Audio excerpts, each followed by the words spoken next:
This is not a test. Stay tuned for further instructions. Hey! Yeah, we broke the ceiling. We going from broke to billions. Sex up next, yeah, we plotting the pump. No vex for a hex, yeah, we locking it up. Post chain, no, we not in a rut. With a heart like Richard the Marcus, we best. I'm a day one sacrifice, yeah, we guess. And we going from broke to beast, we invest. Crypto, we grow with ease, we impressing. Free game, believe we been blessed. Streams with ease, X out all of the hate. Get hooked if you want, we just offering the bait. Early on, we could often relate how to navigate crypto and picking our route. It seemed hard, but we figured it out. Our team strong, so we saying be calm, this is what we about.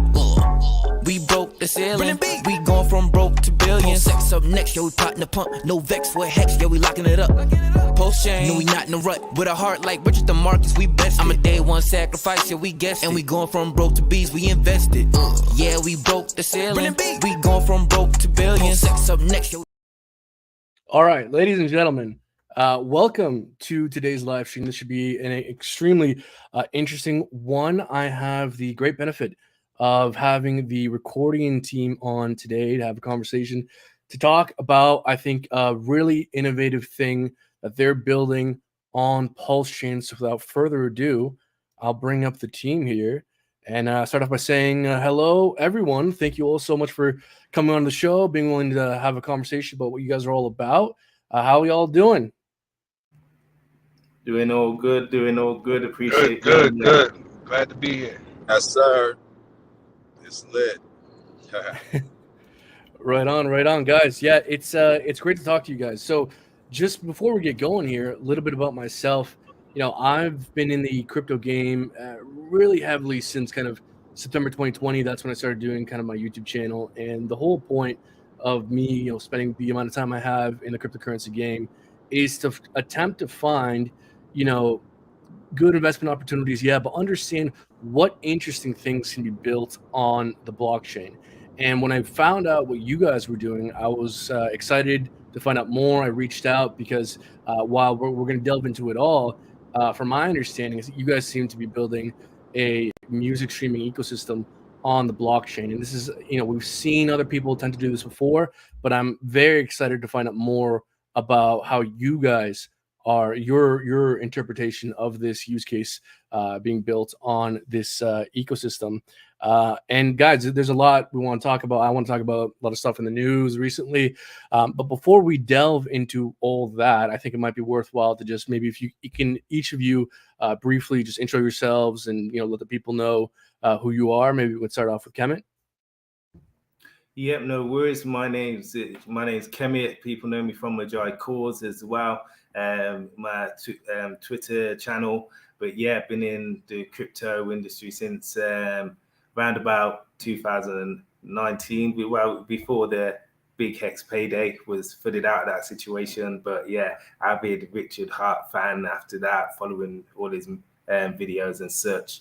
But yeah, other than that, I'm also artist myself that's up and coming. And yeah, we're glad to be part of this amazing Recordian team. Especially working with such legendary people as well. It's truly a blessing to be here, and we're here to make a change. Right on. FOSS, F-O-S. Am I saying that right?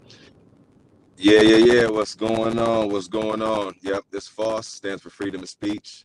Man, I've been an artist for a minute now. I've been blessed to tour all over the world and touch many stages and meet some amazing people around the world and collaborate through music. I've been involved with crypto a little over 2 years now. Just loving the opportunity to be able to build the real world with crypto. You know what I mean? Like just being able to blend those lines and bring something that's well overdue for musicians and fans. You know what I mean? So this Recordian team is a blessing to be a part of, and yeah, really excited to be here. Right on. Awesome. Crypto Kid. How you doing? I run a full-fledged marketing agency called Crypto Kid Finance. You know, we help several projects from kind of putting their idea into realization. And this is the first project on Pulse Chain that we're actually helping.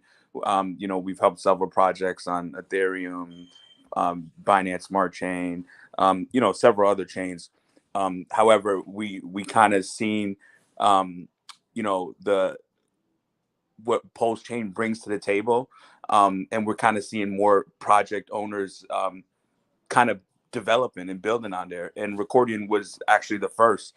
And then when you have a team, a founding team filled with, legendary artists such as Edie Me and Foss and Kemet, it makes being an advisor easy because they're flexible. They bring a face to the brand, and they're here to make a change. And when you have a team like that, that is willing to adapt with situations, because there's always going to be situations that arise, you can have the opportunity to build something truly special. And I think we all have that feeling here with Recordian. Awesome. EDI. Peace, everybody. Edie Outlaws group started. Tupac, I'm a co-founder. That group, co-founder and CEO with Recordian. Honored to have that position because this is truly a game changer for artists and the fans, like Foss said. And that's what we want to do. We want to level the playing field. That's what we're here to do. And so it's a pleasure being here, man. Thanks again for having us. Thanks again for having me and my whole team, man. Salute to you. No, guys, thank you very much for your time and willingness to be here and explain what you guys are doing, because I think what you guys are attempting to do is really innovative, really far-reaching, and so I'm personally very excited to see how this evolves. I think this is a very kind of untapped niche with a lot of untapped potential that you guys are attempting to build in. So I think this is really cool what you guys are doing. So we've kind of been hinting at it. So why don't we delve into it? What exactly is Recordian? Who should we start off with here? So what I'll do is I'll explain it, and then Foz can jump in and explain how that truly impacts the artists and stuff like that, and give you that point of view as well. Please. So basically, Recordian's a complete music decentralized ecosystem, and it features the it features a Recordian music streaming platform, NFT marketplace, and the Recordian ad studio.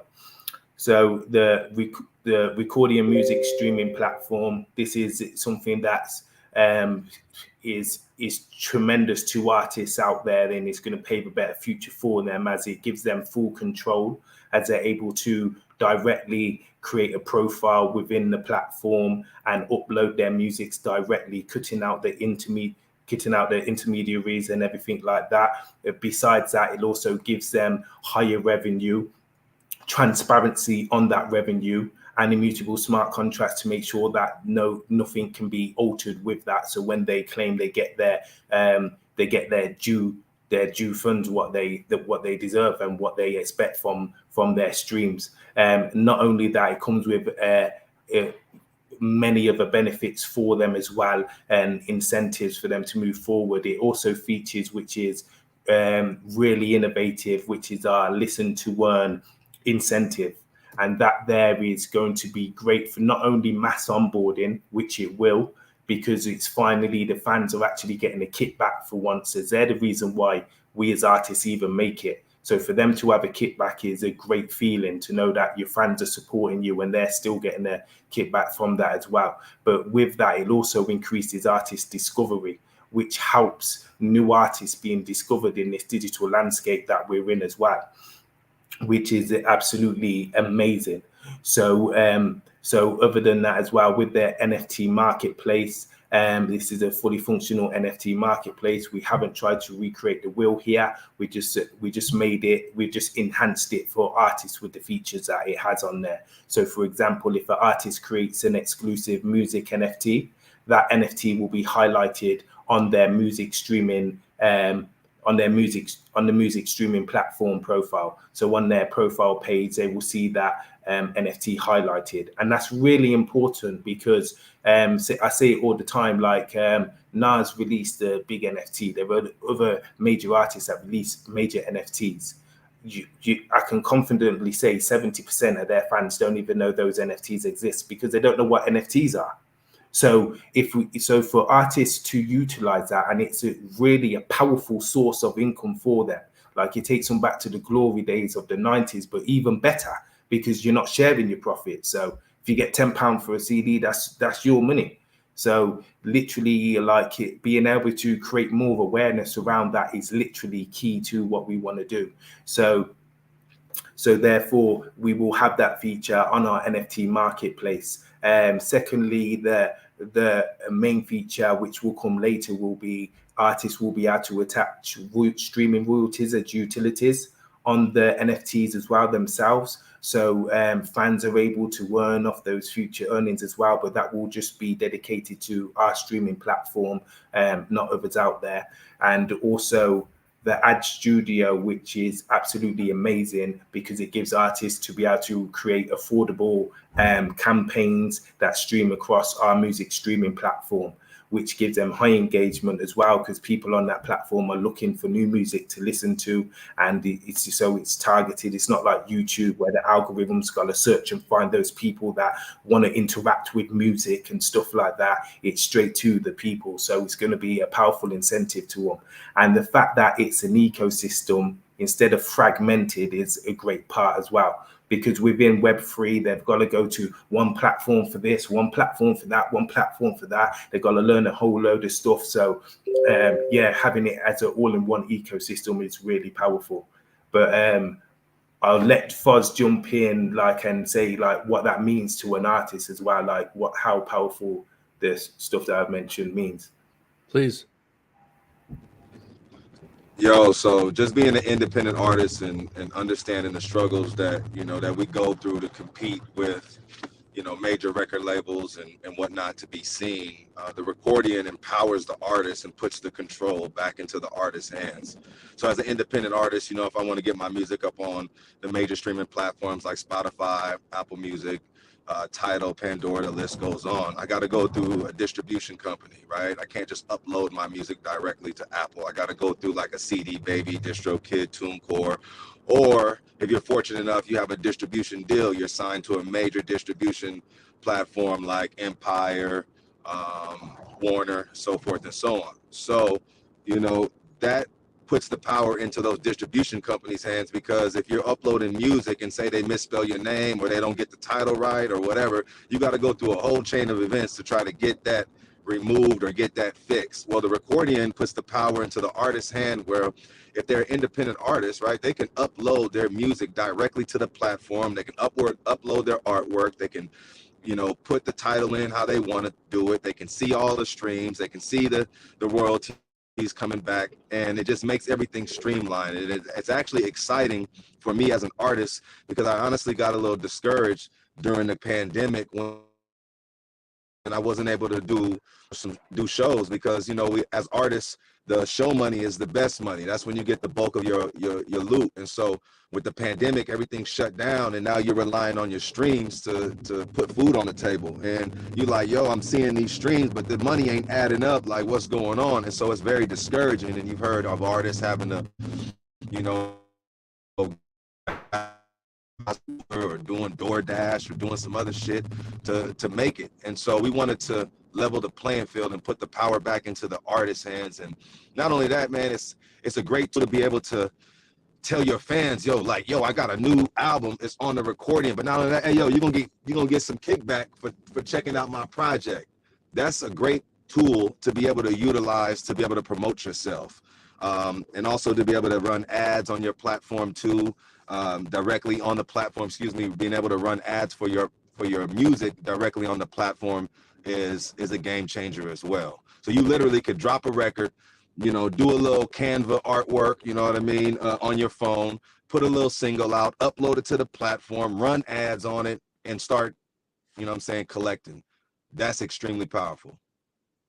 That does sound super interesting. So if I'm understanding this correctly, you guys are essentially removing the middleman and essentially kind of localizing a bunch of different services that traditionally might be spread out all over the place in one go-to location. That sounds very, very, very interesting. Exactly. Absolutely. Wow. Exactly, because music, even in the sense of we know a lot of people, well, not a lot of people, there have been some projects out there that try to do what we do, but at the same time, it's like what I said to people, it takes more than that. It's about the team as well, and the product. You have to have both. You can't have a great music product and no team. You need to have a team that's deeply rooted within the music industry.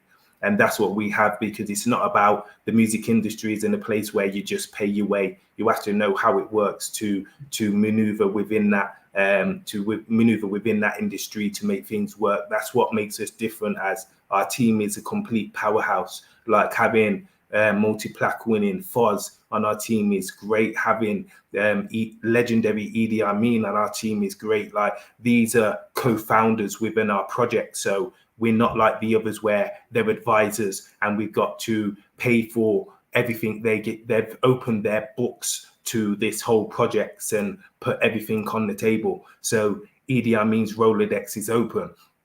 So, and not only that, the connections they have is absolutely phenomenal. And then that's before we bring in Ron Blake and his team, who, for those who don't know who Ron Blake is 15-year executive at Def Jam Records. Like, we come with him again, like Idi Amin and Foz, comes all his connections and all his stuff. This is someone who's responsible for making Rick Ross what he is today, like, was a big part of that. So he's took artists and built them from the ground up. Like, so these people, and also not forgetting DEO as well, our multi-platinum selling producer. So these are people that know how the music industry works, what the prices really are, and how things actually come to play, and actually how these music industries, how these music record labels release music with that viral effect. So we know the routes they take to release their music. And so now that having a team that knows that as well is a real powerful thing. So we're literally, the best team for this project, and it's going to be amazing. Man, that sounds super interesting. One thing I did want to kind of see if I can get a bit more clarification on: how does your guys' revenue split compared to like a Spotify or something? So, for example, if you do research on many of the platforms anyway, what you will find is a fluctuation in price.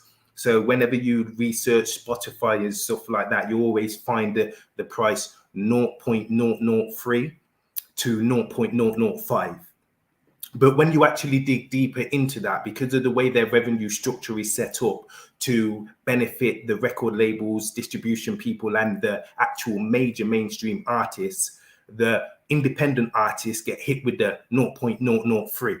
And it's the actual big artists and the record labels and intermediaries that actually get the higher end. So that's why they come out with these weighted averages and stuff like that, because it's never clear and concise what you're going to get paid. So it's hard for artists to judge their ROI and stuff like that. So, for example, so for us now, when an artist joins our platform, they're eligible to the top end of Spotify from Instant. So that's the 0.005.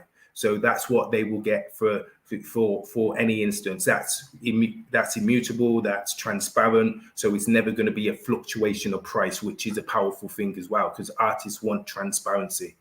And then if those artists purchase one of our Recordian mic NFTs, they can actually increase those revenues to 0.007 for the standard mic NFT and 0.008 for the limited edition mic NFT. So that, but with those NFTs, it don't just give them a higher revenue, it gives them incentives as well, like exclusive access to our VIP Discord room. So we, as Recordian, will be working with major artists. We'll be having some of those artists join that chat room to basically have a short AMA with those artists as well. It makes them eligible for Recordian World Tour shows, subject to location, and also eligible for Recordian Award Show nominees. So these are not expensive NFTs, but yeah, it gives them a lot of incentives going forward.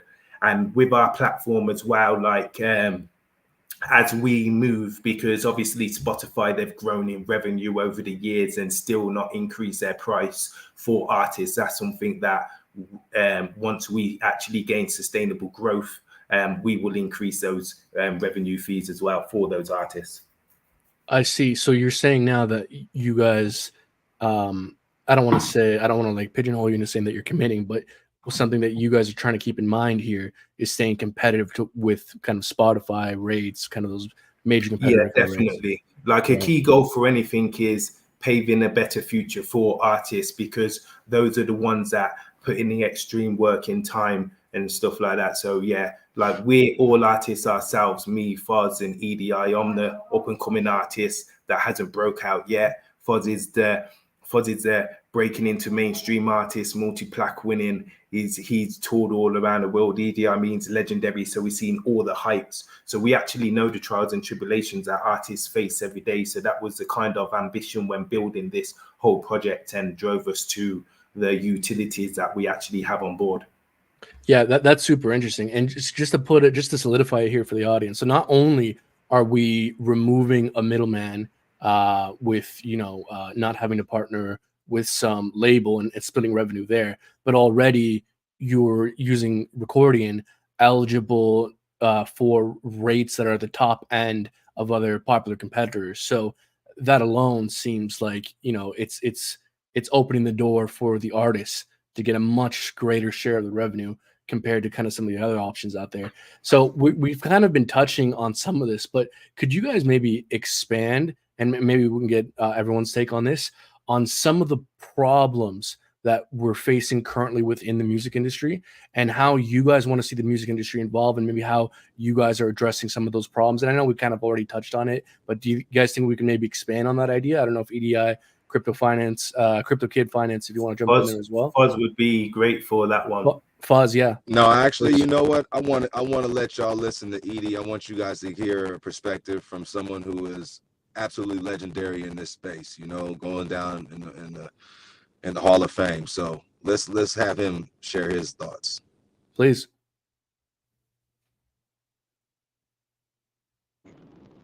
Peace, y'all. Some of the issues that the music industry is having is similar to what's going on in with the writers and the actors in music and television. I mean, in television and movies. Streaming has become a way of life, and because technology can advance at such a rapid rate, the rules and regulations and the laws and basically the money sometimes has to catch up. And much like the movie and television industry, you got to disrupt the old way of doing things. And that's what the Recordian is about. It's about disrupting the old way of doing things. So like I said earlier, the playing field can be leveled. The money can be better for the content creators, because without the content, you don't have anything. Now, I know we got the boogeyman is on the way with AI, and there's a lot of fear coming along with AI. But at the end of the day, true inspiration and true artistry comes from human beings. It comes from the artists, and you got to pay the artists, man. And if the artists are not able to make a living doing art, they're gonna find other things to do because they have to survive. And then without art, without music, what is life? Music, in my opinion, I don't know about anybody else, is the #1 art form on the planet. I don't know anybody that doesn't like music. And if you don't like music, you're kind of weird to me. So with that being said, we need music. We need the artists to be able to make a living off of music, and we need to change the game, and that's what the Recordian is about. That's beautiful, man. I don't know about you guys, but I once went quite a while due to like a work situation, about a month, where I didn't hear music at all, no radio, nothing, no whistling, nothing. And then when I came back to the real world and I listened to music for the first time, I was like, oh my God, this is amazing. Like it's funny, you take for granted these little things in life, but it isn't until it's taken away from you for quite a while and then you come back to it that you like learn to appreciate these little things that you take for granted. And so to see you guys out here trying to build, a platform that, empowers the artists, that's kind of really great to see. Now, EDI, you mentioned something that I kind of want to touch on just because it's kind of topical. This whole AI music thing, this has been kind of like a big thing in the news as of recent, kind of like with, I don't know if you guys know that I'm sure you guys do, that famous, Drake, AI music. Like, how do you guys see this new wave affecting the market? Do you think this is a tool to empower artists? Do you guys see this as competition? like, how are you guys viewing this whole AI music thing? Maybe we get EDIF, Foss, and whoever else wants to comment on this as well. Yeah, man. You know, AI is technology in and of itself is a wonderful thing. You know, without technology, we wouldn't have some of the great advancements that human beings get to enjoy every day. So I'm not here to bash technology, but I do think we have to control and have to have self-control over what we do with the technology. And right now, AI, if used incorrectly, can hurt the artists in a lot of different ways. And so, of course, we don't want that. We want the artists to be able to make a living. We want the artists to be able to do what they love and be able to do, you know, and be able to be creative and create and give their art to the world. And so just because AI, we have that capability, doesn't mean we should use it and replace true inspiration and true artistry. I'm going to stand on that to the end of time, me personally. Yeah, no, that makes sense. Big facts. Me personally, you know, I feel like there's no technology on God's green earth that can replace the soul. You know what I mean? You can put as much technology into it, but it can't replace the human soul and what we pour out into music. And so if artists are pouring their soul out into the music, you know what I mean, there's going to be no comparison to that. The problem is that with streaming the way that it is, it's taking a lot of soul out of the artist. You know what I mean? And so there's not a whole lot of creativity. I feel like that's why you kind of hear a lot of the same sounding songs come from the same artists over and over. The radio is starting to sound very repetitive. The music content that's coming out has no originality anymore. And so, you know, I feel like when you allow the soul to be exposed and to be nourished with motivation, then you're going to hear a different quality music. Like if you take hip hop, for instance, because there's so many different genres, but if you take now hip hop and compare it to 90s hip hop, if you just compare bar for bar, lyric for lyric, there's no fucking comparison. You know what I mean? Like there's just no comparison. So I feel like those are the glory days. Those are the good days we always refer to, you know, the early 2000s and 90s. Like that's when music was at an all-time high, I feel, as far as creativity goes. And not to bash any new artists out here, because, you know, they are making some dope music. But let's get back to the creativity. Let's get back to putting the soul into the music. And I think there's going to be no comparison to what AI can produce and what a human can produce.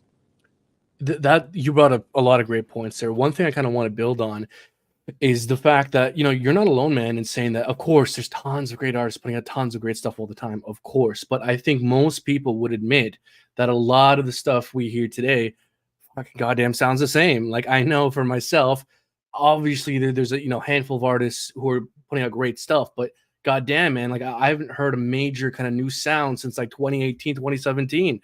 Like it goddamn all sounds the same. And I know you guys know, but I'm hoping we can kind of expand on this. There's some reasons for that. The industry kind of pushes, you know, certain sounds.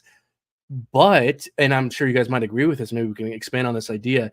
The more opportunities artists have to be able to capitalize on their art in different ways and non-traditional ways, then maybe we might see kind of new voices, new sounds, you know, be empowered in ways that they kind of aren't currently, due to the way that the industry is set up and due to the way that, you know, the industry kind of pushes a certain commercial sound. They just want whatever is commercially viable nowadays, right? So to have kind of a platform here that can empower artists, like, I'm curious, have you guys like thought at all about like being able to in some way capitalize on like SoundCloud? Because there's so many up and coming people who use SoundCloud as a way to kind of you know, get their voice out there. A lot of new and upcoming people. Like, how do you guys think about capitalizing not on just that energy, but any other source of energy to be able to use this kind of platform that empowers the artist? Yeah, I think for the first thing that we want to do, obviously, is just concentrate on making sure that the part that we've got now works perfectly and is good, and then it's going, and then obviously we can expand on to talking about capitalizing off others. But yeah, we don't really any opportunity or option that we have to expand our platform and gain more awareness for our artists will be taken into consideration as well.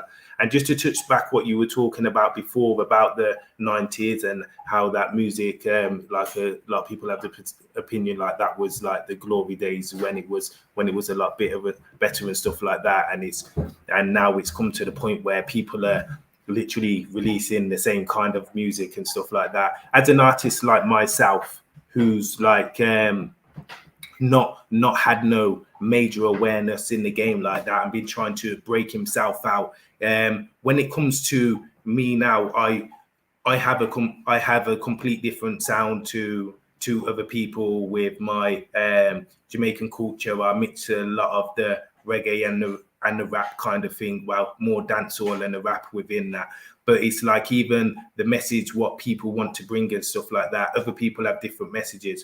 When you bring those out, they don't gain much attention at all because this game is so just gatekeeping every other message apart from the same one, which then forces a lot of artists like myself to think, okay, let me just make one of those songs then so I can just actually get myself out there, because I'm not going to get noticed unless I'm making one of these songs. And really and truly, easy for me to make a trending song, but as an artist, like you don't enjoy your own music then, you know what I mean, kind of thing. So you have to go a different way in order to fit in or make your mark within this industry. So it's like what Fuzz says, it destroys a lot of creativity. Yeah. Do you guys? Yeah, absolutely. Yeah, Fuzz. No, I was going to touch really on the SoundCloud platform, because before I got a distribution deal, I was putting music out through SoundCloud, and there's hella dope music on SoundCloud. So we definitely are going to be working with Crypto Kid and Ron Blake as far as forming marketing strategies to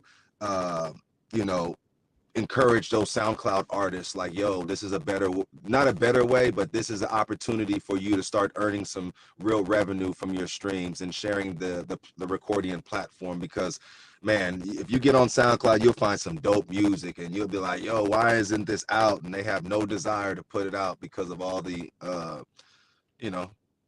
non-transparent, ways of streaming and getting paid. Right. Yeah. Now, guys, look, I have a theory that I want to get your commentary on. Maybe we can get EDI's commentary on this as well, as to why we see that difference a bit. And maybe you guys don't see it. Maybe you guys feel free to disagree with me. But, I have this theory that one of the reasons why we see this big difference between kind of 90s hip hop and today is frankly because back in the day, competition was a lot more encouraged. And first of all, I think it's great that like there's a lot, not everyone has to hate each other. Like, everyone can succeed, yada, yada. That's all well and good. But it does seem to me like there was much more of a culture back in the day of competition, like EDI, you were part of like Hit 'em Up, right? Like people used to be a lot more competitive in a sense. Maybe you guys disagree with me. Maybe I'm sure you guys have a better read of the industry than I do. But do I have anything there with that conspiracy of mine as to why we're seeing a bit of a difference in the culture from back in the day to today, where there was more of a competitive nature? Do you agree with that at all? Well, I mean, hip hop is still very, very competitive. It's always going to be competitive. It started competitively. So at its root, it's going to be competitive. But I'll add this, and then I got to hop off because I got another interview I got to do. I'll be talking about the recording in this interview. It's with Be Real from Cypress Hill. But also, evolution, things change over time. You know what I mean? And so the music has changed because society has changed. And in my opinion, personally, being a man and being masculine has been somewhat frowned upon and looked down upon by society. And we have these, toxic masculinity phrases and so on and so forth. And so being aggressive, being competitive is almost frowned upon nowadays. And so a lot of guys really, these newer guys, they tap into their emo side a lot more feminine in nature.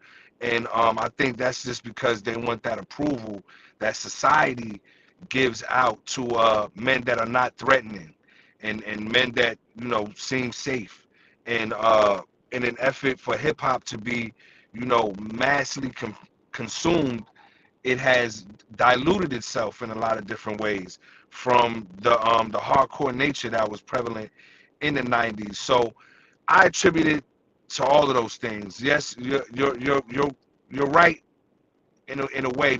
It's still competitive, but the competitive nature has just taken on a different tone.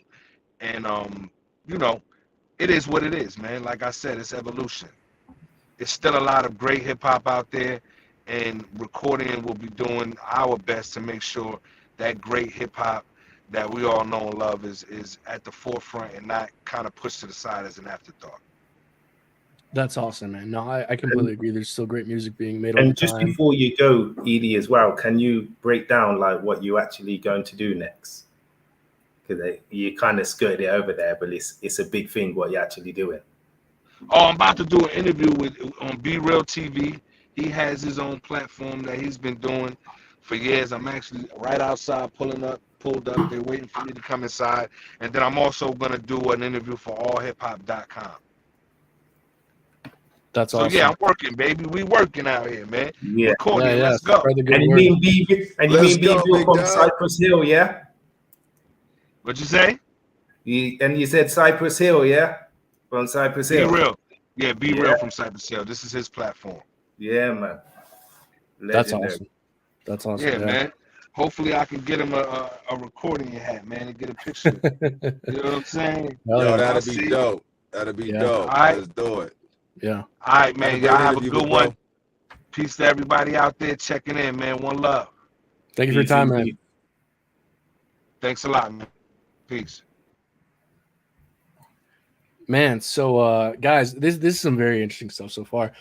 I want to. There's so much I can delve into with what we talked about so far with the industry and what you guys are doing. But before we delve more so into the weeds, I would regret if I didn't kind of bring up, the fact that you guys are building on Pulse Chain. Why did you guys decide to build on Pulse Chain? I mean, Ethereum's out there. There's all these other chains. Richard Hart, this kind of weird founder. I mean, where's Gucci? This crazy figure. How did you guys make your way to Pulse Chain? Why did you guys choose Pulse Chain?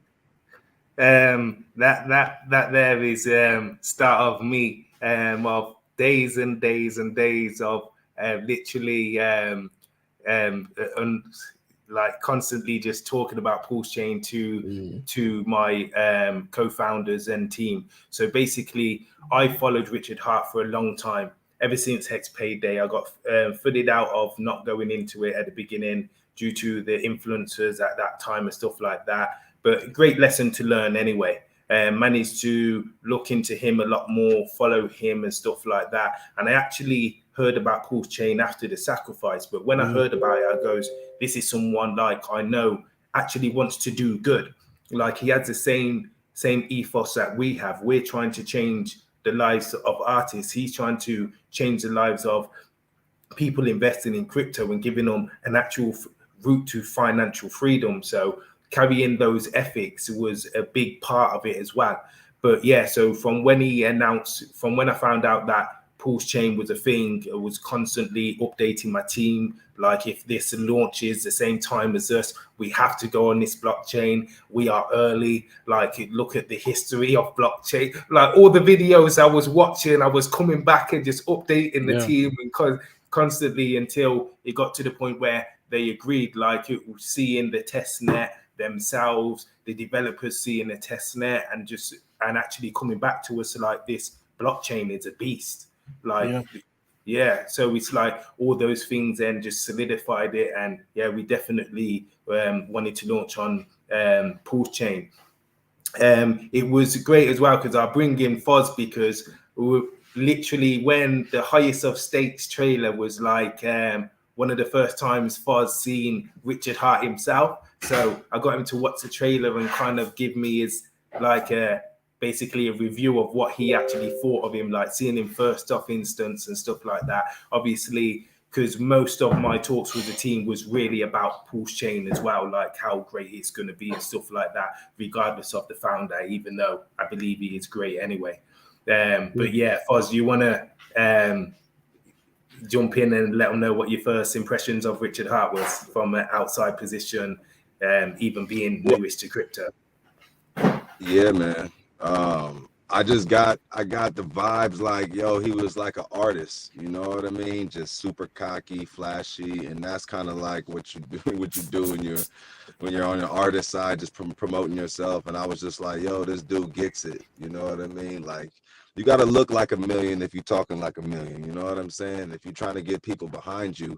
Not only that, like, going against the grain. I think that's what Recordian embodies. Like, we're going against the grain with the way that music is streamed and how artists are paid. So Richard Hart obviously going against the grain with like the way crypto is, you know what I mean? At least that's what I got from him. And I was like, yo, we need to be a part of this community. Kemet's been preaching it all, you know, for a long time, but seeing it firsthand, I was like, yo. And then when we started to do the live spaces and just the type of support that we were getting from these communities, from this community, from the Pulse Chain community, the Hex community, like, it was just overwhelming to the point where it's like, yo, like, they really rocking with us, they really support us, and we support them as well. So even all this big stuff that's going on with with him being sued and whatnot, like, we still rocking with Pulse Chain. We here, we believe in the blockchain, we believe in Richard Hart, and we here to rock. And so yeah, I'm a believer for sure. Right on, man. Crypto Kid, is there anything you want to add on top of that?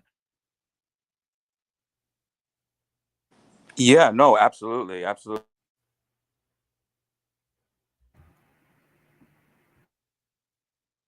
We might be having some connection issues. Oh, I'm sorry. Can you hear me now? I can hear you now. Yeah. Oh, sorry about that. Yeah, no, to me, Richard Hart is an innovator who wants to bring change to the crypto space, and all his ideologies and his thoughts and stuff are spot on, from the way he looks at, the way he built Hex to the way he developed the Pulse Chain blockchain. He did so with the vision. He did so with many people doubting him. And and those type of people that want to change this industry for the better are the type of people that like I want to associate my company with, is because there's too many scams, there's too many stuff just wrong with the crypto industry overall. And to me, Richard Hart is everything right about crypto, and he represents an opportunity for not only to bring newbies to the crypto space, but an opportunity to also make the space just a safer place in a more decentralized way for investors and for everyone involved. Yeah, absolutely, man. I think, guys, like, it's clear we're an ETH 2.0 fork that's faster and cheaper. There's clearly opportunity there, and like you guys mentioned, Richard Hart, is kind of a bit, in a sense, an underdog in the crypto world. What you guys are doing, you guys are challenging this massive industry. So it's kind of an interesting fit. It kind of fits together. So, and one interesting thing is, Crypto Kid, like, he's turned it into a full-fledged hexagon pool. Oh yeah, literally, like in the private movie, is loving it. Is already secured himself. So he's loving it. Sorry to out you like that, kid, but yeah, he's going to be full-fledged. Okay, well, it's good to hear. And you know what, guys, we kind of mentioned it, but I do want to bring it up since it's kind of topical. So this whole SEC stuff, Richard's been accused of misappropriating funds, of launching unregistered securities. Does that change how you guys feel about building on Pulse Chain at all? For me, no, not at all. Like, it's like, when you're doing something great, are you always kind of expecting like someone to try create drawbacks within that? Like, he's doing something, like he said, he's going against the grain. He's building something that's giving people an opportunity. You know what I mean? Even the way it goes, like, in the sense of how it's launched and launching in the bear market and giving people a year to accumulate, because really and truly, coins that go up 100x are great and stuff like that, but coins that actually give you an opportunity to accumulate so the smaller people can actually get a big bag as well is great too. But for me, he embodies too much that is right. He saved a lot more people than the SEC. He saved me from a lot of situations in crypto. That's the reason why I never even looked at FTX. Anything that he said, I didn't look at, and they turned out to be a scam. This is someone that's not just actually here to promote his coin and stuff like that. It's here to actually keep you safe.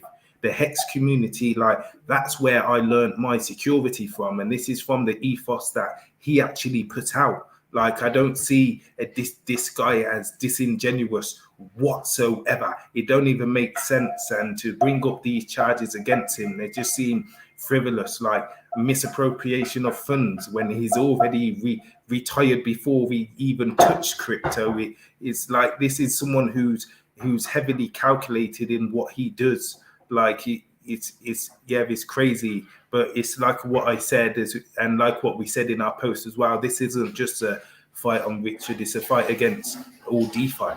You know what I mean? Like, this is like, people need to be joining together and standing by and supporting him, because this is just a big win, as XRP was. So we aren't going anywhere, and we're staying here, and we love the community, and so glad we're a part of it. That's awesome to hear, man. Yeah. And you know what, guys, like, I frankly think, for myself, from my perspective, that this whole SEC stuff, I mean, I think they just chose whoever they saw was the most flashy and kind of seemingly like an easy target, because they kind of showed their hand when they told Coinbase, hey, delist everything but Bitcoin. That's what this whole thing is really about. They just picked Richard because he was popular and wearing his Gucci suits, right? But yeah. I think at the end of the day, I don't know, man. I rather bet on freedom, and so I'm still myself, involved, looking to stay involved, because I think at the end of the day, freedom is going to win against some incompetent bureaucrat. At least I hope, right? I'm betting on it, anyways. So yeah, definitely, because even for them to have, we don't want him to touch crypto, move crypto, in associate with crypto, like never trade again, and all of this stuff is crazy. But Sam Bankman-Fried is out there, and he's like, it's completely nuts. It's completely nuts. So it's like, I appreciated watching those government officials when he was in court, and he was just humiliated the whole way through, because what he's doing here is damaging the whole industry and being responsible for tons of people losing money, and even suing a project. Where does that money go? That money was supposed to be sent back to the people. Like, you're not confiscating money to give back to the people of victims and stuff. It's crazy. So no, we definitely standing by Richard and appreciate what he does. Yeah, I agree. I think the SEC has been by far one of the most destructive sources in this whole market. Their lack of regulatory clarity, them allowing Celsius and FTX to get by. Meanwhile, true DeFi, true crypto like us being targeted. It's disgusting. It's incompetent. And I think those who fight on the side of freedom, fighting against those who are on the side of incompetency and centralization, I know which side I want to be on. So, I appreciate that you guys kind of, feel a similar way, and you guys are committed. So that's really cool to see. Okay, guys. So, why don't we kind of start delving into a bit more of the recording side of things, because there's so much more I want to delve into. So maybe as a bit of a transitionary thing, I'm curious. This is something I did want to ask you guys. Maybe we can start with Foss over here. What's your kind of top 3, top 5, in your opinion, kind of favorite artists of all time, rap, hip hop? Top 5 of all time. Just to get to know you a little bit better. Sorry, go ahead. You said top 5 of all time? Top 5 all time. I got to start with Pac, for sure. Pac, including the Outlaws, you know what I mean? I mean, that's, so we could put them in top 1 and top 2. To spread it around, I fuck with Eminem. I fuck with Lil Wayne. I fuck with Master P. I think what he did to the music industry back then was just fucking crazy, super innovative.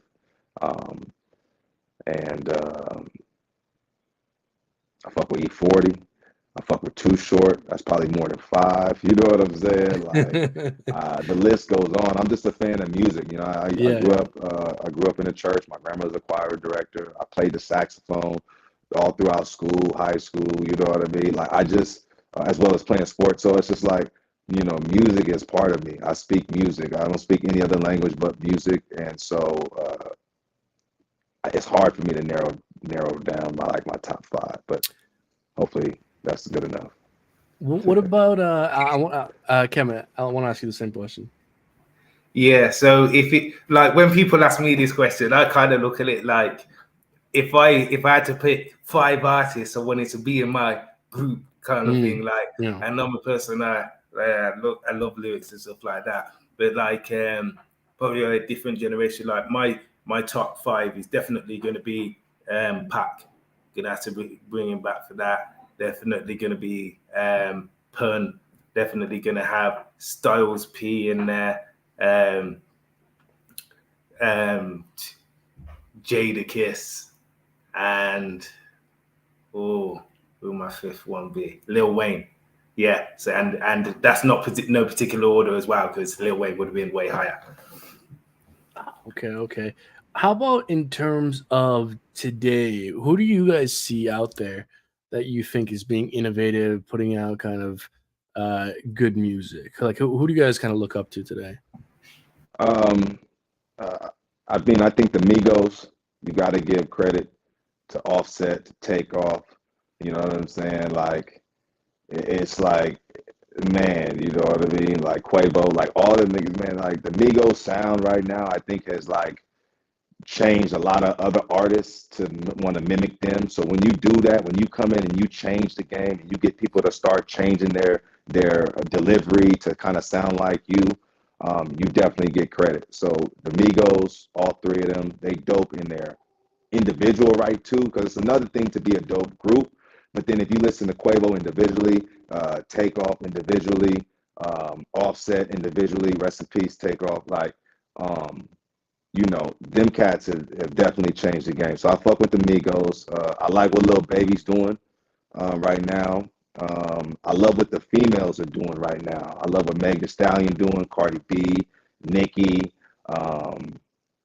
And so, like, what they doing on their side, they just motivating a lot of young females to be in beast mode right now. So you got a lot of up and coming female artists that's been really, you know, holding it down and been really kind of controlling the radio as far as like ratio from like hot songs. It's a lot of them songs is by the females. So, you know, much props to them for sure. Absolutely. And if it was me, like, I have to include a good couple UK stars in there as well. Like people like Gigs that paves a lot of way for UK rappers as well.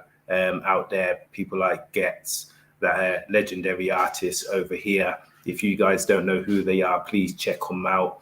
Also, not forgetting Fredo and other stars. But if I go to America, like definitely J. Cole, someone that speaks out and love his flow, everything, like, yeah. So there's a lot of good artists out there pushing good, but yeah, like Foz said before, even the new Rap How It's Featured, they're still bringing out dope music. Like, don't get me wrong, these artists, like young artists doing their thing, and credit where credit's due. You know what I mean? This is their generation sound, how they're going with it. So and I appreciate it all, because like because for me as well, and yeah, just going back to before as well, I need to add Damian Marley and make that a top 6 from the question. Yeah, right on. And I want to be honest with you guys, that's kind of like why I asked this, because I'm personally looking to kind of branch out a little bit more, because I don't know, I feel like my tastes have gotten a bit stale. Like, you know, Foss, you mentioned how, you know, Migos like created a whole new sound, and that's a good point. Like, I'm trying to think of, like, you know, who were some of the major recent influential players that kind of influence a whole new sound. Migos is definitely one of them. In my opinion, that whole kind of like 2016 freshman, XXL freshman with whole like emo rap, that was like a whole new thing too, that carried on to kind of 2017, that created kind of a new sound. And in terms of the new sound today, I mean, I can't identify one. I think Drake tried to pioneer something a little bit with kind of like EDM, pop, hip hop. I don't know. Do you guys think there is a new, like a current sound of today, or do you guys just think it's so multifaceted? I'm I curious think if you guys, yeah, no more I than think me. there's been a lot of a lot of great like collaborations in genre and stuff like that. Like when Drake messes with stars like Popcorn and those from Jamaica and stuff, and create that kind of dancehall hip hop vibe and stuff like that. A lot of sounds like that are coming out, which are really great as well. Like in the UK, we have quite a few sounds that come out once a while as well, even away from rap, like with our garage, with our grime, with our dubstep, with everything like that, the drum and bass, everything. So there's a lot of good sounds out there, and they merge as well. Like a lot of UK rap artists will merge drum and bass with their rap songs as well and stuff like that. So there are some good, unique sounds that are coming out there that are being developed. Yeah, yeah, right on. FOS, you got an opinion on that? Oh, you're muted. Oh, my bad. Yeah, the music scene is, it's always changing, man. And so, like, with today's music, like, I think it's innovative, right? But I think that, people kind of get caught up in making what's hot to them may not be what's hot to them truly as an artist. Kind of like what Kim is saying, is like you damn near feel like you got to make music so that way your shit can get heard. And I feel like there's so many people kind of like making the same kind of music.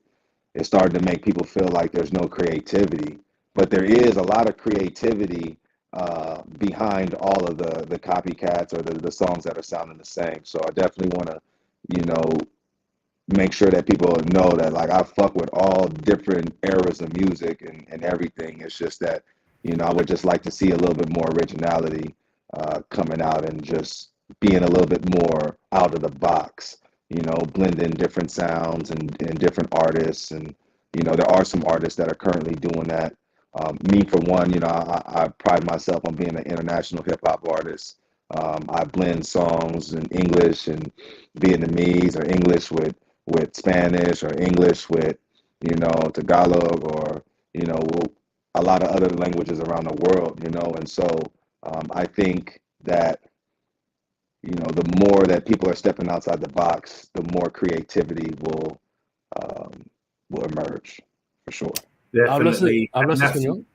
just to say as well, and that's one of the reasons why we want that to build an artist community within that Discord VIP room that we will have, because we want to increase these collaborations that with the mix of music. Because, like, people, don't get us wrong, Recordian is not going to be hip hop based. Like, we're here to support all the music, and whether it's K-pop, whether it's country, whether it's rock and roll, like, there be all genres on this platform. Like our partnership with, not only partnership because he's fully onboarded, like Ron Blake from Def Jam, that doesn't just bring over the hip hop artists and all those biggest ones in the world. It also brings us connection with other record labels as such as well, because with his connections, who he's connected to. So that brings over all genres. So yeah, we are going to be encouraging that creativity, and that's a great thing about having an ecosystem that actually boosts their motivation. That's awesome. So I just want to get back there briefly. Just want to touch on what Boss said. Are you? You said you're multilingual? Like, you speak multiple languages? I'm not sure. Yeah. No. I wish I did, man. I wish. No, but I speak music, man. I speak music, Yeah. and people don't Okay. realize I that gotcha. music is its own language. Like, just for instance, like, I remember my first trip to Africa. I was out there in Kenya, and I was meeting other Kenyan artists, and I don't speak the language, but I speak music, and I was able to do music with artists out there. I have a project that's going to be dropping exclusively on the Recordian called Globally Connected. And on that album is songs from all over the world, from different artists, rapping or singing in their native language. And honestly, it's like some of the dopest music that I've created, just because it's out of its normal range of what you would consider like music, you know what I mean? Like, to the normal person. But for me, this is what music is all about. It's reaching, you know, all different walks of life, reaching, you know, different continents, and having, you know, the same message come through the soul. That's what music is, you know. So that's what I speak. When can we look? Is there a timeline on that for both when your project's going to drop and when the Recordian platform will go live?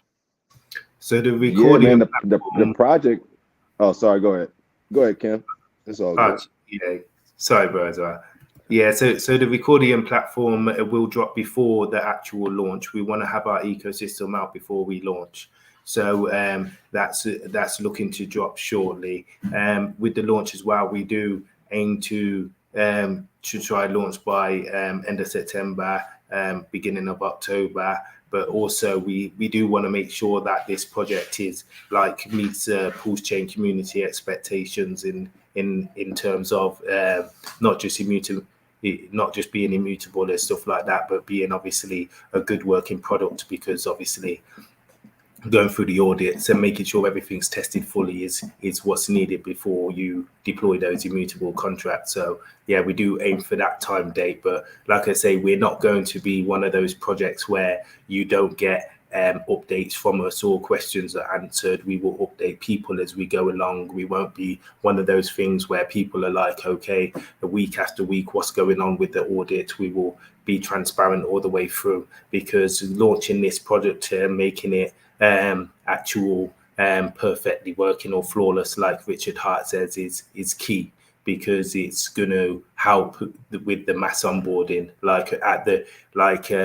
Already, like Ron Blake has already reached out and spoke to and music distribution companies that are going to be willing to deploy their whole catalog or major parts of it onto our streaming platform. That's a major big deal. That is a major big deal. So that means that we will have mainstream artists on there relatively quickly, and a lot of them at that. So it's a big thing that we get everything right the first time. And we'll be working with like key Pulse Chain projects as well. Like I love Pulse Police, also B9 as well. Shout out to those guys and stuff like that. So like they'll be auditing our smart contracts as well as the other third company which we'll be using too. We want to make sure that this is right from go. Right on. So you're saying you're getting the smart contract audited? Is that correct? Yeah, all smart contracts associated with the ecosystem will be audited. Are those economic or security audits? We're going to be going for both. Well, okay, fantastic. That's good to hear. That's good to hear. Now, look, I gotta ask you, man, because when people think about, streaming on the blockchain, first thing that comes to mind, Audius, right? Like they were kind of another player doing something similar, I guess. How do you differentiate yourself from Audius? It goes back to what I said before as well. Like, to release a music ecosystem, you can't just have a product. You need an actual team that's deep rooted within the music industry. That was a big shortfall for them, which caused them to not only gave them stumbling blocks, but it ruined their stability of their actual token. Due to them bringing on people like Deadmau5, they had to give them so much tokens that their team tokens was something like 40%. Absolutely ridiculous. You can't sufficiently go forward like that. And it shows that they have no music connections whatsoever because of the amount they had to give over to even associate those people with their platform.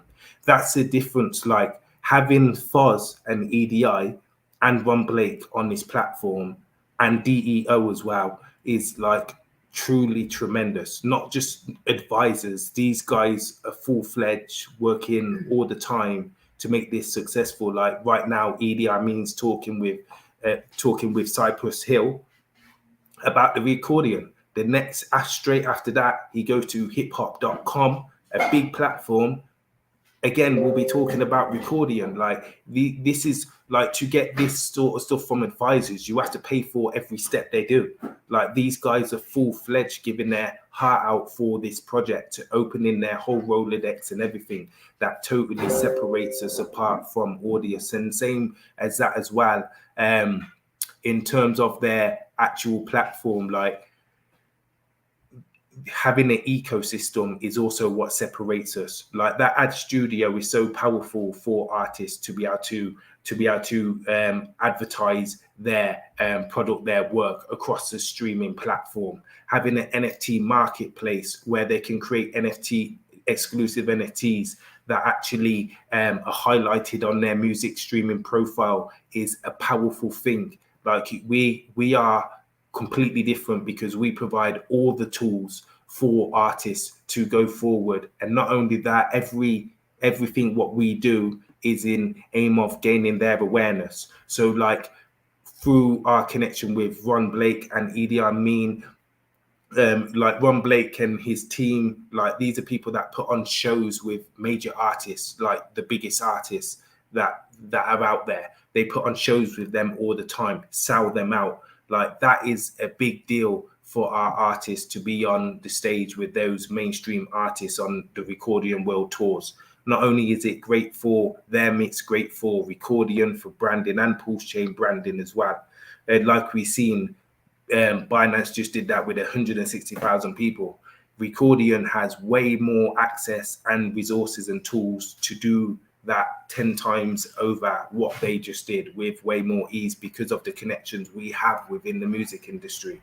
Like, this project has so much potential, like, it's real, and I need people to grasp that, because even in terms of the music streaming platform, the terrible ones out there that are worse than Spotify have millions of daily active users. So now imagine one that's giving artists full content control, giving power back to them, transparency, incentives, literally world tour shows subject to location, like highlighting them with award shows. Like, that is something where it's a no-brainer for artists. So if they have millions of daily active users, so should Recordian in that same respect. And the fact that we have the listen to earn aspect as well, it's like those, and that's the reason why I say potential of it, because those millions of potential daily active users are all onboarded onto Pulse Chain through the Recordian. So it's massive for the ecosystem as well.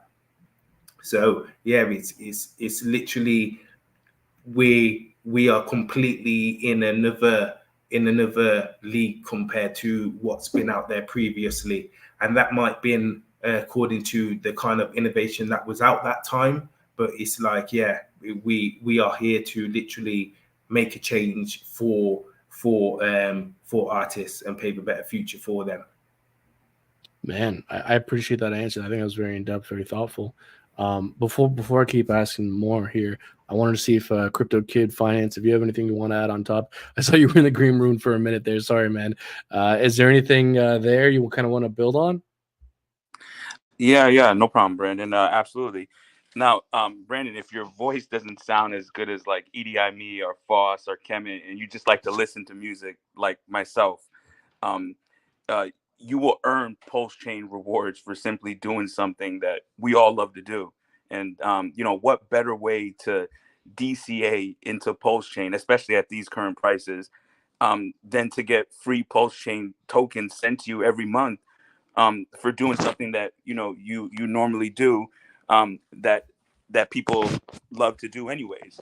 And the fact is, I'm not even mentioning that most of these platforms today, they actually charge a fee to access their full library. Spotify or Apple Music, I mean, you can easily pay $20 a month to get access to their full library of music. And this is what separates the Recordian platform from the competition, such as Audius. The ability to onboard not just one or two artists at a time, but thousands of artists at a time. Because as Kemet mentioned, we have a partnership with Ron Blake, who's part of the Def Jam team, and he gives us the ability and the connections with these distribution companies to make these deals, and we already have these deals in the works.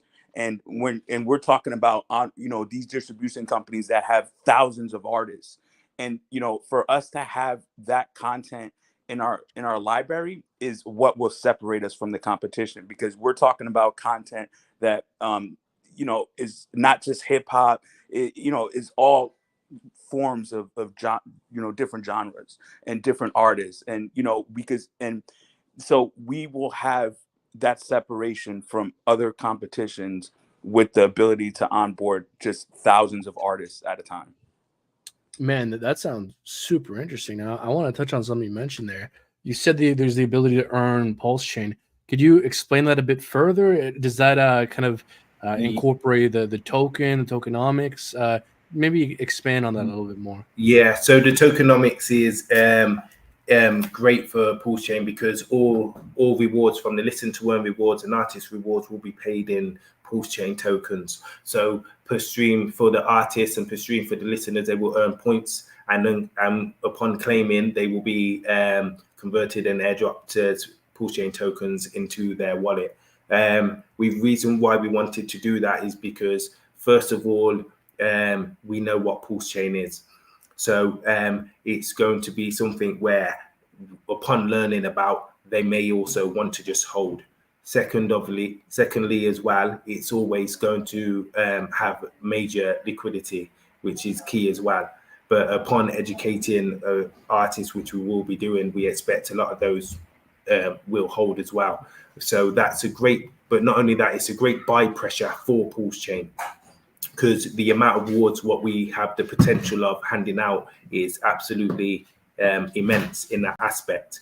And in terms of just touching on tokenomics as well, in terms of the record token, which is the token for Recordian, a portion of a percentage of the ad streaming revenue and a percentage of the NFT market fees will go towards the buyback and burn of the record token as well, because we do want to give it that deflationary aspect. And in terms of actual ad revenue, that is like us having our own ad studio is a powerful thing.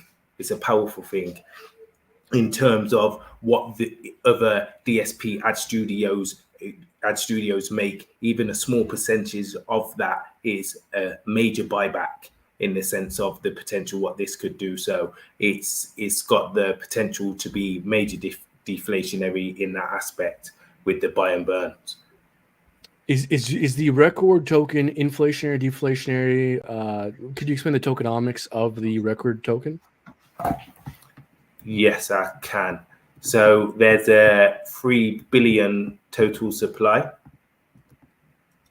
and there's 1% going to the seed sale, 37.5% going to the public sale, 12.5% going to team tokens, 19% going to staking, and 20% to the ecosystem. So in terms of vesting as well, the team tokens will be get 5% TGE invested over 14 months.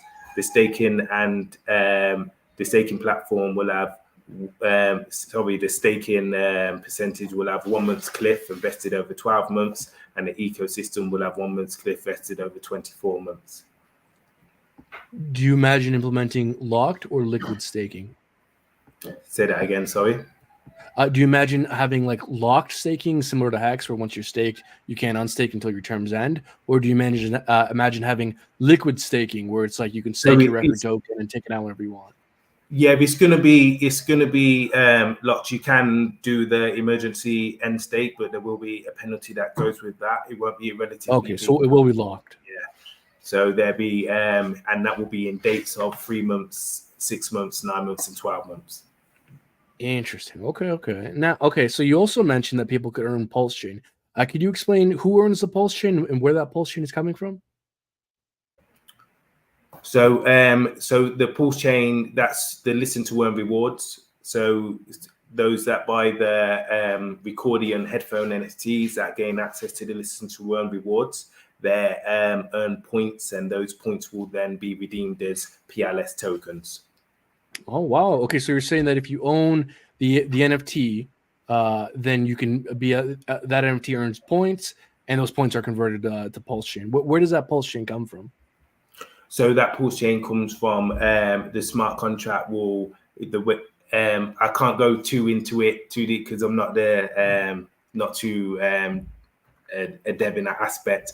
But Sure. basically, how it will work is the smart contract when someone redeems their or claims to redeem their tokens, that will interact with the smart contract, and basically that then will basically convert those points into their equivalent monetary value and purchase those PMF tokens from the market. Okay, so if I can maybe try to understand a bit better, it seems like when you are redeeming either the token, there's some kind of fee. That fee gets used to by Pulse Chain, and that kind of Pulse Chain gets distributed. Am I somewhat understanding that roughly?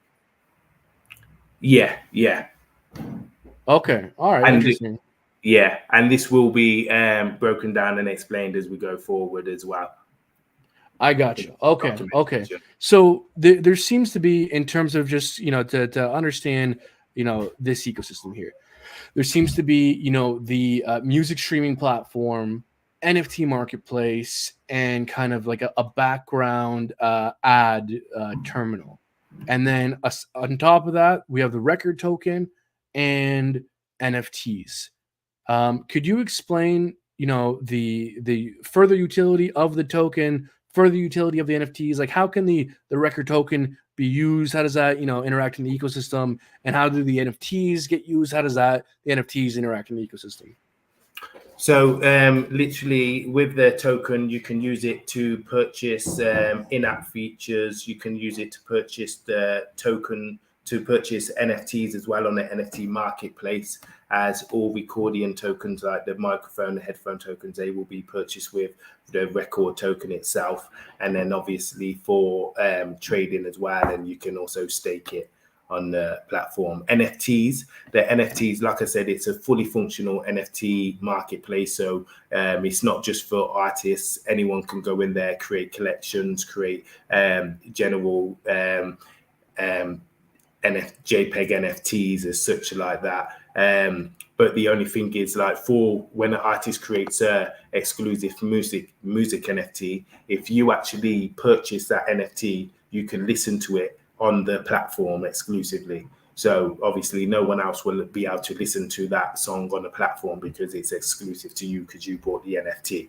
So that's it. It makes it a lot easier for their fans to interact with that NFT as well and enjoy that music. I see. And how is this record token distributed? Say that again, sorry. The record token itself, how is the distribution process work? So in terms of launch. Yeah. So in terms of launch, so bear me 1 second. So the seed sale index. So just to bring about as well. So when we started building a couple of years ago, we had an initial development fundraise, our seed sale. So that's where that 1% seed sale comes from. So they're vested over 2 weeks. So upon launch, their TG will be 30% of what they're due. And in terms of the public sale as well, they will go through, which we're on now, 1 week vesting, 40% TGE, and the 60% 7 days later. Regarding team tokens, 5% TGE, but the staking and ecosystem tokens, there have 1 month cliff before vested over 12 and 24 months. Do you guys have a cap on how much you're looking to raise, or is it kind of open-ended? Yes, we have. We've got a total supply of tokens of 3 billion, but the 37.5% allocated to the public sale that is on now equates to 1.125 billion tokens. So that's all the tokens that we have allocated for the public sale. So even in our highest, if no one purchases tokens and purchased them all in the last stage, the maximum we would raise is around just over 15 million. approximately. So we do want to cap there. The reason why we've chose that amount as well is because of the plans what Ron Blake from Def Jam has actually got prepared for us as well, making sure making sure that the actual project has no issues going forward and allows us to onboard major artists from get-go. Right. Okay. And is the sale live already? Yeah, the sale's currently live now. You can visit it at recordianmusic.com/sale. You can go onto our official Twitter page and get that information. It's the pinned post on our Twitter page. I'd advise everyone to do that every while to make sure that they're getting the right links and not clicking any alternative links that could be wrong in that aspect. Yeah. We want everyone to stay safe. So make sure you actually go to the Twitter official account and get those links from there. But for all else as well, it's recordianmusic.com/sale. Right on. So, okay, now I wanted to ask Foss, from your perspective, how would you use this platform? What are you excited? What features are you excited to use? Like, from an artist perspective, what is the benefit of using these NFTs, the introduction of a token here? Like, from an artist perspective, how would you utilize this platform? Oh, well, me personally, I'm excited for the platform because, like I said earlier, it just gives the power to be creative again, because what you're earning per stream. So if I know what I'm doing, and the Recordian will provide the artist all the analytics and, where the audience is coming from and, all the back information that an artist needs to get excited and to know how to really, push the content. So that's number one. Number two, it's exciting to be able to learn something new with crypto, and being able to be educated to understand how, having the power also relies on you being, totally in charge of your wallet and, just requiring you to go through the extra steps to be safe in this space. But on the flip side, you're able to earn a whole lot more and you're able to give, something back to the fans. So that's extremely powerful. And it's a great tool to help push new music and content that you're dropping. Also, when you incorporate the NFT side of things, that's super, new to me as well as a lot of other people, a lot of other artists. There's not a lot of education, I should say, about that. And so what we're going to do with the Recordian is we're here to educate. But the power of an NFT, from my understanding, is that everything will be streamlined in one location. So if I create an NFT, so say I take the globally connected album that I was just talking about and create, an NFT off of that, whether it's artwork or whether it's music, I can now have that NFT sitting in my artist profile next to all of my music. That's crazy hype because what it does is it allows the fan, the listener, to be able to see everything that you have going on in one location. They don't have to go searching over here, go look for that. So it keeps all of the attention right there within the app. So that's super powerful, man, because right now, if I have, something going on, I got to promote this one platform and then I got this NFT over here. I got to promote that over there and do this, but I could just promote the Recordian and just send everybody to one location and I'll be able to track my funds. So I think that's what the most thing that I'm excited about. Right on. What's your impression of, how, I don't know what's the best word for this, but normies are like taking this kind of, innovative idea? Like, do you see people saying like, oh, cool, like I can take, power of my own stuff? Or do you think there's like education need to be done? Like, what's NFTs? I don't even want to touch this. Like, what's your impression of how, normal people are taking this kind of thing? Well, so far the feedback has been amazing. A lot of artists that I've already talked to are excited about the platform. They don't understand the streaming royalties. I don't really think anybody understands the streaming royalties in that regard. So a place where they know exactly what they're going to get per stream. I think that's exciting for them. The listen to earn, being able to just add that extra little flair on their promotion, telling people, yo, if you come over to this platform and listen to my new single, you're going to get rewarded for your time. I think that's extremely powerful tool for an artist to be able to help, push the content and kind of separate it from like all the other content that's being pushed out there. It gives the incentive to want to go check out the music, and if they like it, then you might have gained a new fan or added it to their playlist or whatnot. If they don't like it, at least you're being compensated for your time, so it's not really a waste of time. So I think for an artist, and then also too as well, with the listeners being incentivized or enticed to like listen to music so that they're rewarded, it promotes artist discovery. So, you may be an up and coming artist, but people are actively searching to find new music so they can earn rewards. In the process, they may stumble across you and you actually are really dope. Now you just gained a new fan. Now now your streams are going up because now they're really rocking with you. They've shared it on their playlist. They've shared it with their friends. Like, yo, have you heard this artist or whatnot? So it just creates a really healthy ecosystem for sure. Yeah, that incentivizing people to come check it out.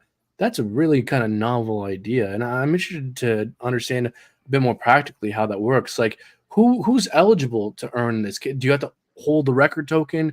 Can anyone do it? Do you have to have a certain wallet? Like, how does that actually practically get implemented? So in order to be able to earn from the listen to earn feature, you need to purchase one of the Recordian headphone NFTs. So there's 3 of those NFTs. There's 2 limited edition ones. And how the actual how we actually worked out the payment for those artists as well is actually doing research and finding out. From research, we found out basically that the average amount of songs a person listens to a month equates to around about 1,472 tracks. So it equates to around about 2.5 hours of music a day. So we wanted to base it upon that average. So basically, if you purchase the Recordian mic NFT, and bear with me just so I bring up the actual numbers, so it makes a lot more sense. So if you purchase the Recordian Genesis headphone NFT, you will earn 0.021 per stream plus advert. So basically, if you listen to that many songs, the average amount of songs, it should equate to $30 a month, and that's where it's capped at as well. So you earn that much per stream and advert, and it's capped at $30 per month. Then if you purchase the Recordian OG edition headphone NFT, that will reward you 0.014 per stream and advert, and that will be capped at $20 per month. And also the standard NFT, which will pay you 0.007 per stream and advert, which will be capped at $10 per month. I see. Okay. And if nerds like me want to be able to go and find these numbers themselves, is there like a public source, like a white paper that they can go to the white paper and look at it all. And obviously the reason why the numbers for the fans are higher than the artists, because obviously it's a fan would need to listen to that many songs per month to equate to that much. So yeah. Right on. Okay, so it seems like we have a platform here. We got an NFT marketplace, a place where you can do your ads, NFTs, tokens here. What does the roadmap look like? Like, when are we going to get the token? Is it platform first, NFT marketplace first? Just what does the roadmap look like moving forward? Oh, muted. So the roadmap is ecosystem first. We want to bring out the app, the marketplace, the ad studio. The ad studio is integrated with the app anyway, so it comes out with it. But yeah, basically we want that out there first so we can be testing it as well and going through those proper processes. And then it will come to the token, and then it will come to the whole process of onboarding a distribution company's catalog and gaining our first major artist to do an exclusive NFT drop on our NFT platform. Man, I'm excited to see how this develops moving forward. I think what you guys are doing is super interesting, and like you mentioned, you're kind of looking at maybe late September, early October. Yeah, and that's the thing about it as well. Like when we actually do those besides like having, once we onboard a distribution company's catalog, that's us being able to attach loads of mainstream artists to our platform anyway, as they will be on there. But with the exclusive NFT drops as well, that's what brings that true engagement as well from those fans. Because with the major artists which we'll be working for, each one of those will have millions of fans. So potentially, basically, millions of fans will find out about Recordian and Pulse Chain as well. So Recordian is a major onboarding tool for recording for Pulse Chain and the RH ecosystem. I'd say so. Man, you guys are delving into tapping into a whole new aspect of things, right, man? Like from my perspective, you know, like I'm used to just talking to like crypto nerds, right? But I mean, you guys are talking to real people, artists, people who enjoy music, real people, right? So to see you guys kind of build a platform that, you know, is meant to empower, you know, not just artists, but bring people into the crypto ecosystem. I think this is kind of really interesting stuff, guys. Is there anything we haven't touched on yet that we should have? Anything you want to get off your chest that I've missed so far? No, but just to let people know, like, we are literally here to make a change. Like Ron Blake has stated himself, this is something that's going to disrupt the whole music industry. We've seen what power the music industry has over artists, and to be able to give them back to the artists is a major big deal. We're here to the finish. It's going to be amazing going forward, and I can't wait to the actual point we can actually disclose Ron Blake's plan for what he has going forward. Like with us, we're definitely going to see a major artist come up from our platform, like an independent artist turn major. Like Ron Blake and DEO do this for a living. Like they make artists what they are today. So DEO, our platinum selling producer, his recent artist just got signed to a major deal, and a good deal, because it was done through him. So these things are something that's going to be truly amazing for Pulse Chain and for Recordian. And yeah, we're not going anywhere, no matter the challenges RH faces. We're here to stay, and we appreciate everyone that's shown us love. The B9 community as well. Pulse Police, obviously, we'll be getting in touch with them very shortly, and everyone that's shown us support. We are got a cross-promotion partnership with Pulse Chain Live Tours, which we're very excited about, because as we grow, we will grow with them as well. Because with our tours, one thing that we plan to do is incorporate Pulse Chain Live Tours within that, whether even at some of our concerts there's a segment within that section. We're fully fledged supporters of Pulse Chain Live Tours, RG3 and Black Hexagon and what they're doing. Awesome stuff. Boss, is there anything you wanted to comment on there?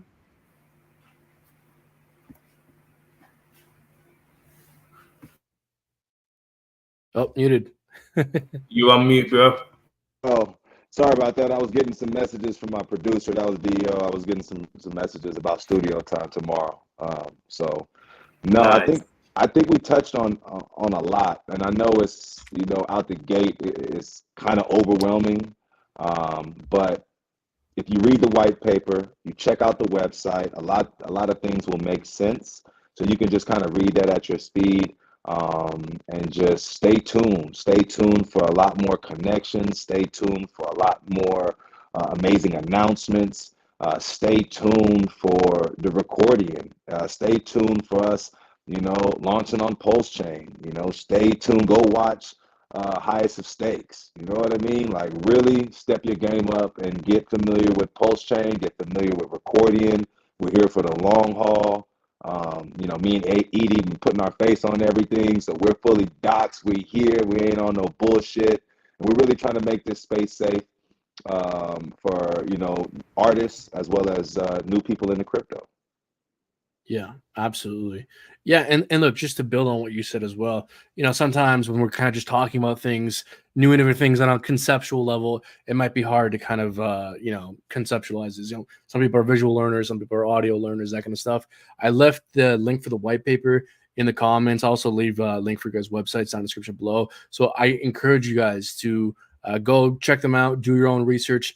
I'm one of these visual learners. I learn by pictures. So when I saw the pictures of the kind of NFT marketplace, the studio, and the streaming platform, like, okay, now I get it, right? So guys, highly encourage you to go do the research. And just from my perspective as well, guys, like, for me, I think that, anyone trying their best to build something in good faith, legitimate, that's solving an issue, I think that's super, super cool. So I want to give you guys a shout out for, sticking your necks out there and trying to do something different, do something unique, do something that's kind of really trailblazing.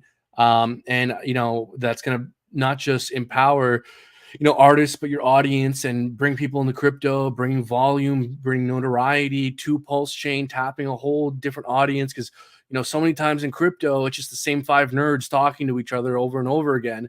But it's so hard to reach new people. But I think you guys are a great example of some of the few who are really doing a good job of, talking to a different segment of society, and not just the same 5 nerds, in a Twitter space talking to each other over and over again. So, and I would say on that as well, you're going to see the true impact of that as well next week when we get the official video footage from the Celebrity Golf Beef tournament that Foz and Idi Amin attended as special guests. Like, we had the green light to promote the Recordian brand, add our merch to the official swag bag all the celebrities leave with. We had 2 videographers, 2 drones, 4 models helping with the onboard assisting. Literally they got brought up by the organizer of the event to talk about Recordian and spread that word out. There were big celebrities there. Idi Amin performed with more big celebrities after promoted. Like, there's a load of footage. It looks awesome. So you're going to see the true impact of that as well.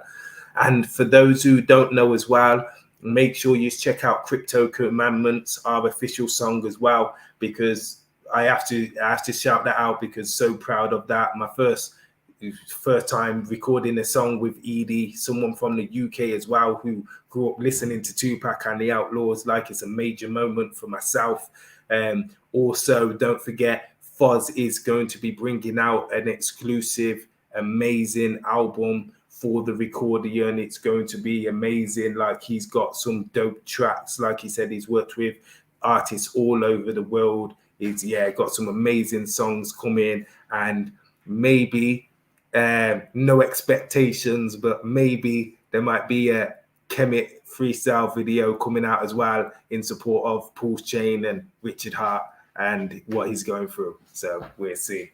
Right on, man. That's awesome. Well, look, I'm excited for multiple aspects, but really, I've been trying to look to kind of branch out and widen my music taste. I mean, I'm kind of tired of listening to the same songs that I have from 2016 on Spotify. You know what I mean? So I'm looking forward to kind of branch out a little bit and getting to hear some more kind of cool music. So that's awesome, guys. One thing I like to ask all my guests whenever I bring someone onto the channel is, if you guys could maybe share a piece of wisdom that has either helped yourself personally, financially, that you could, not financial advice, but share to the audience. Like, if you had to tell your younger self something that you wish you knew back in the day that you know now, personal piece of wisdom, either, financial or just personal development, what would that be?